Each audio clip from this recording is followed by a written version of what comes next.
যাই হোক, আজকের দিনটা কীরকম হবে জানি না, তবে আমি যতই পারি দেখাতে চলবো। আর কি করি কি না সব কিছু দেখবেন। চলো, আমি এখন ব্রাশ করি, কারণ সকালবেলা ব্রাশ না করে তো হবে না। ব্রাশ না করেই আমি এই ভিডিওটা করছি। এখন ব্রাশ করতে যাব।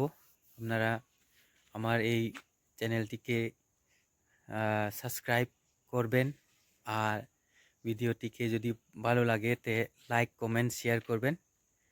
চলুন, এখন দেখেন আমি একদিন পরে আমার লুক কীরকম। আমি চুল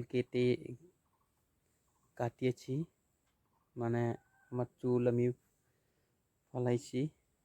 লুকটা কীরকম কমেন্টস করবেন, খারাপ হোক ভালো হোক, নিজের চেহারা বদলাতে পারবো না। আর আজকের দিনটা অনেক গরম সকাল থেকে। যাই হোক, আমার এই চ্যানেলটিকে সাবস্ক্রাইব, আর ভিডিওটি যদি ভালো লাগে লাইক কমেন্টস করবেন। সবাই ভালো থাকবেন।